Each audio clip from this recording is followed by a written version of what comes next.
उन्नाव में I love Mohammad जुलूस से उपजा विवाद अब अफवाहों की आग भड़काने वाला बन गया है। अब शहर में लगातार लोग घूम रहे हैं और काजी का पैगाम शांति से बढ़कर कोई रास्ता नहीं। कहा तो यह भी जा रहा है कि उन्नाव से उठे विवाद की चिंगारी को बुझाने का वक्त आ गया है, क्योंकि आई लव मोहम्मद का असली पैगाम नफरत नहीं, मोहब्बत है। ये रिपोर्ट देखिए।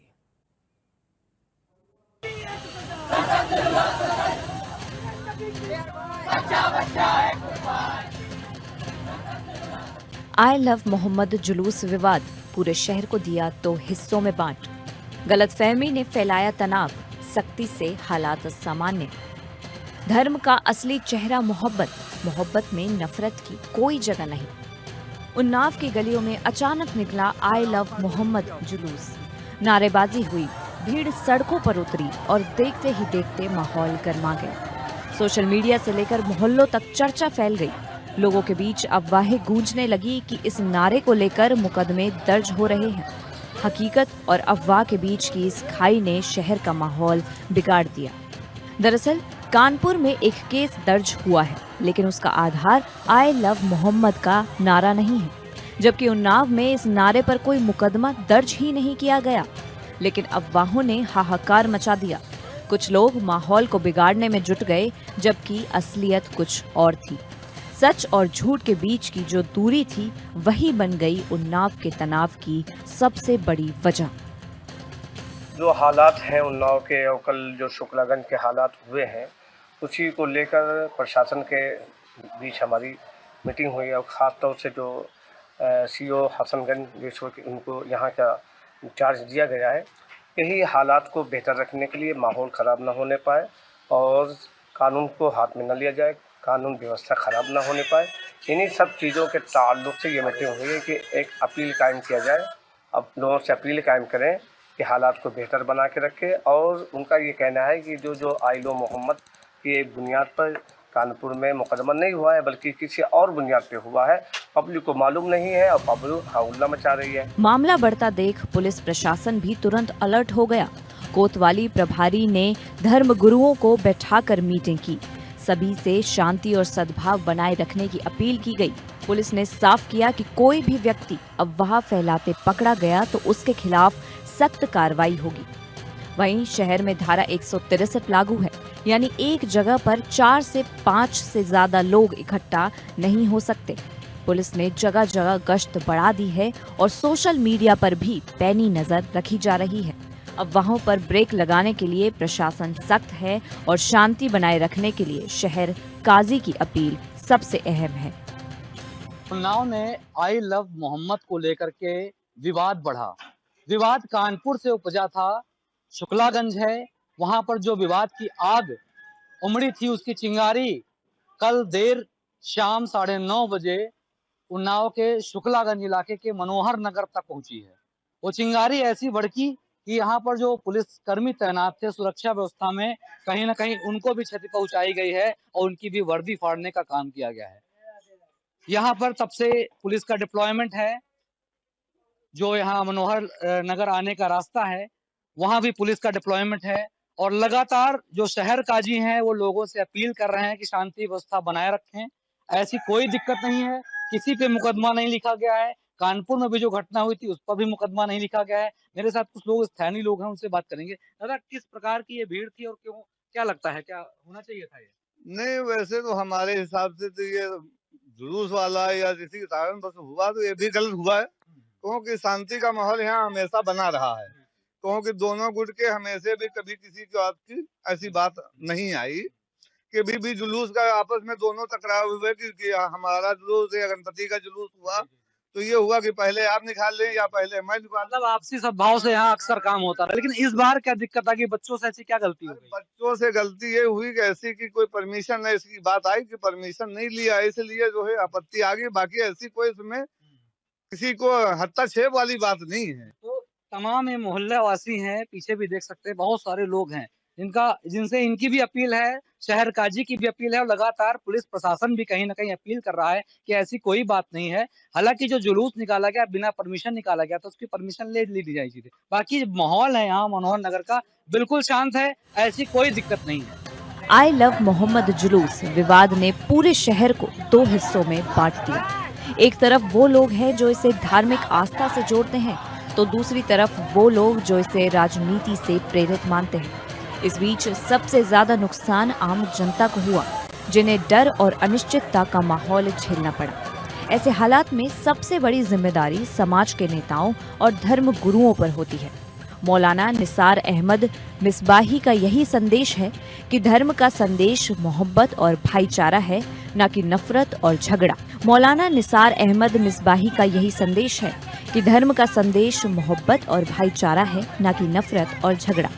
वहीं कहा यह भी जा रहा है कि धर्म का असली चेहरा मोहब्बत है और मोहब्बत में नफरत की कोई जगह नहीं।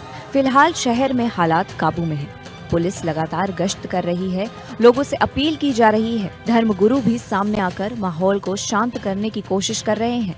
इतना ही नहीं, उन्नाव के इस विवाद ने एक बार फिर साबित किया कि अफवाहें कितनी खतरनाक हो सकती हैं। महज एक गलतफहमी ने पूरे शहर को तनाव में डाल दिया। लेकिन अब शहर काजी की अपील और प्रशासन की सख्ती से हालात धीरे धीरे सामान्य हो रहे हैं।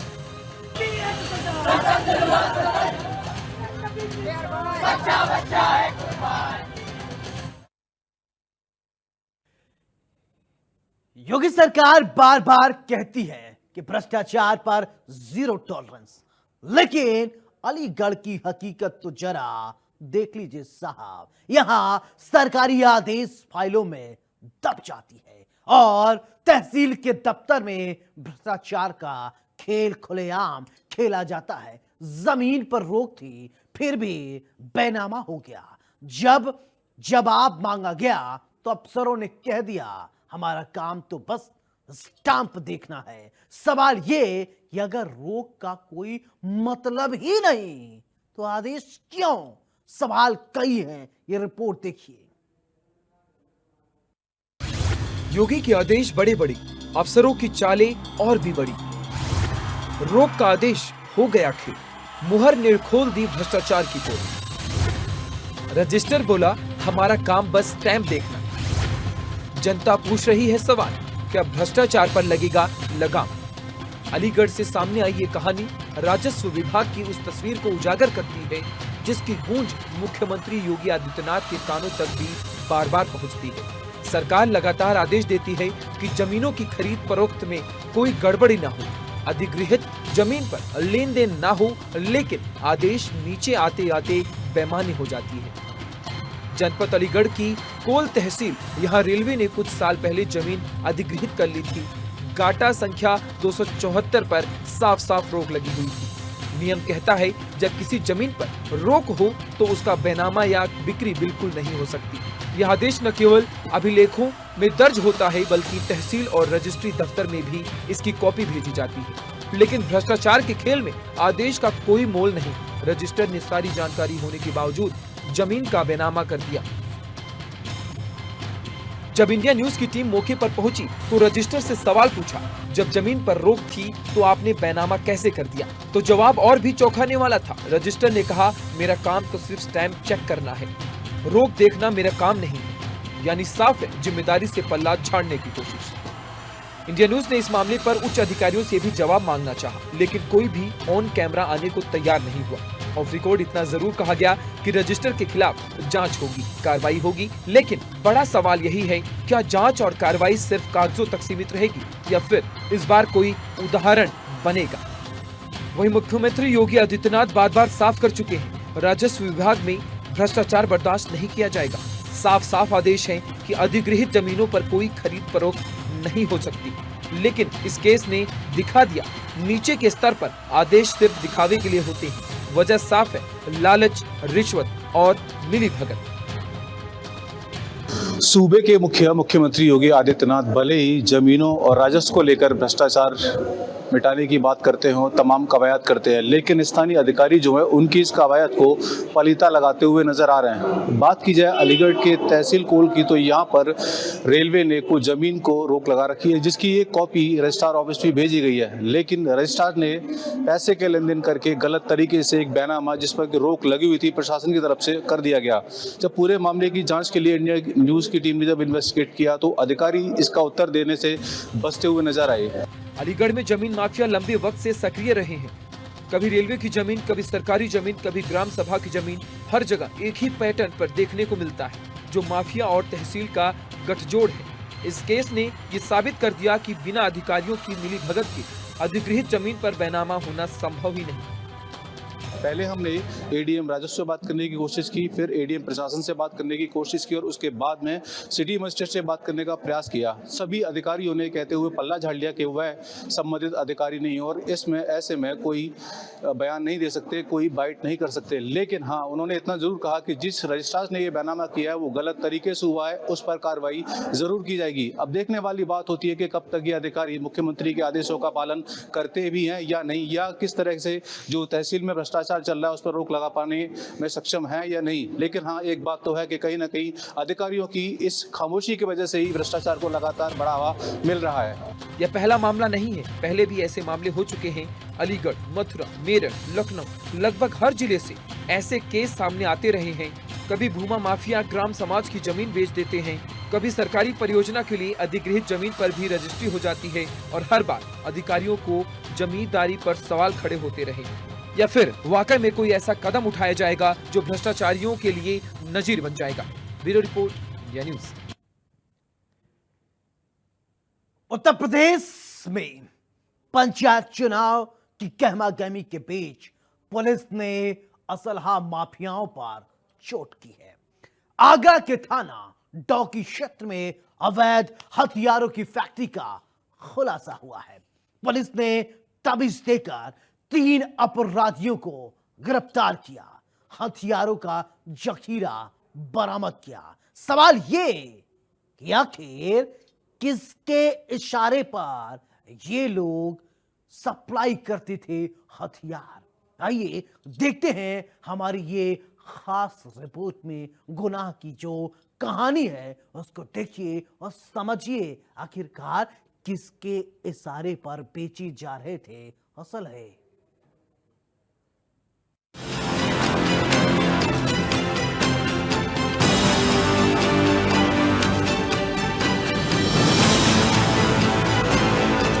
असला फैक्ट्री का पर्दाफाश, माफियाओं का खुल गया राज। मौत के सौदागरों की फैक्ट्री, बनाया जा रहा था खतरनाक माल। अपराधियों की रह गई प्लानिंग धरी, पुलिस की सूझबूझ से टली साजिश। चुनाव से पहले चाक चौबंद कानून व्यवस्था, हथियार माफियाओं पर पुलिस का शिकंजा। ये तस्वीरें आगरा की हैं, जहां थाना डौकी पुलिस ने एक अवैध हथियार फैक्ट्री का भंडाफोड़ किया है। सर्विलांस और पुलिस की संयुक्त कार्रवाई ने तस्करों के पूरे नेटवर्क पर चोट कर दी। पुलिस ने मौके से 3 आरोपियों को गिरफ्तार किया है, जो लंबे समय से असला तैयार कर चुनावी सीजन में सप्लाई करने की फिराक में थे। पुलिस ने फैक्ट्री से 15 अवैध असले बरामद किए हैं। इनमें 9 तमंचे, 315 बोर, 3 राइफल, 315 बोर और 1 राइफल 12 बोर शामिल है।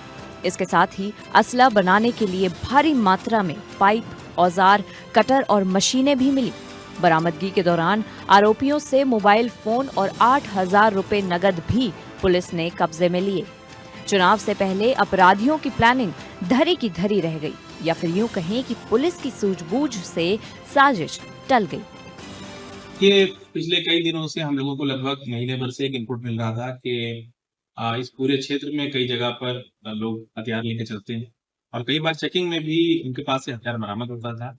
इसी को लेके लगातार सीपी साहब की ओर से भी और डीजी मुख्यालय की ओर से भी लगातार स्पष्ट निर्देश थे कि बेसिकली जो भी लोग इस तरह के काम कर रहे हैं उनको गिरफ्तार करना है। इसी क्रम में एसओ डौकी और उसकी टीम लगातार इस पे काम कर रही थी और कुछ दिन पहले इनको एक इनपुट मिला कि एक गांव जिसका नाम नरकाकर है, वहां पर एक अबेंडेंड घर में एक तमंचे की फैक्ट्री चल रही है और उसी के क्रम में जब इनकी टीम ने पूरी प्लानिंग के साथ कई दिन के हार्डवर्क पे जब ये इस फैक्ट्री पे रेड मारी तो वहां से हम लोगों को 3 लोगों हम लोगों ने गिरफ्तार किए। पुलिस अब अपराधियों से पूछताछ कर रही है कि आखिर हथियार किसे सप्लाई किए जाने थे। शक जताया जा रहा है कि ये हथियार न सिर्फ आगरा बल्कि आसपास के जिलों में भी भेजे जाने वाले थे। चुनाव से पहले अवैध असलों की सप्लाई रोकने के लिए पुलिस ने अपनी टीमों को अलर्ट कर दिया है। गांव-गांव पहुंचने से पहले ही खतरनाक जखीरा पकड़ लिया गया है। आगरा पुलिस को अवैध फैक्ट्री संचालन की एक ऐसी फैक्ट्री के बारे में पता चला। जब पुलिस ने छापेमार कार्रवाई की तो हिंसक हथियार बनाने वाली इस फैक्ट्री का आगरा पुलिस ने बड़ा खुलासा किया है। ऐसे में पुलिस की बरामदी की अगर बात की जाए तो 15 से ज्यादा बड़े हथियार बनाने के उपकरण और तमाम चीजें बरामद हुई हैं जिनको पंचायत चुनाव के लिए प्रयोग किया जाना था। ऐसे में पंचायत चुनाव नजदीक थे और गलत गतिविधि करने वाले फैक्ट्री संचालन करने वाले ये हथियार तस्करों को जिसमें से 3 लोगों की गिरफ्तारी हुई है और ऐसे में सीधे तौर पर आगरा पुलिस का साफ संदेश है कि आखिरकार गलत गतिविधियों को करने वाले लोगों को बख्शा नहीं जाएगा। ऐसे में डीसीपी अली अब्बास ने बताया कि 3 लोगों की गिरफ्तारी हुई है। गुप्त सूचना के आधार पर थाना प्रभारी डॉकी के द्वारा इस पूरे खेल यानी कि हथियार बनाने वाली फैक्ट्री का खुलासा किया गया है। ऐसे में कई अन्य लोगों की गिरफ्तारी भी बाकी है जिस पर पुलिस लगातार टीम के साथ दबिश दे रही है। उत्तर प्रदेश में हर चुनाव से पहले अवैध असलों की मांग अचानक बढ़ जाती है। पंचायत चुनाव से लेकर विधानसभा चुनाव तक हथियार तस्कर सक्रिय हो जाते हैं। ऐसे में डॉकी पुलिस की ये कार्रवाई न सिर्फ स्थानीय स्तर पर बड़ी सफलता है बल्कि पूरे जिले के लिए अहम सबक भी है। थाना प्रभारी योगेश कुमार और उनकी टीम की मेहनत से एक बार फिर से ये साबित हो गया कि पुलिस की चौकसी अपराधियों के मंसूबों पर पानी फेर सकती है। अब पुलिस इस नेटवर्क का पूरा कनेक्शन खंगाल रही है। लेकिन इतना तय है कि पंचायत चुनाव से पहले अवैध हथियार माफियाओं को बड़ा झटका लगा है। अच्छा ठीक है, तुम ले लो ना, फिर मैं ले लूंगा, फिर तुम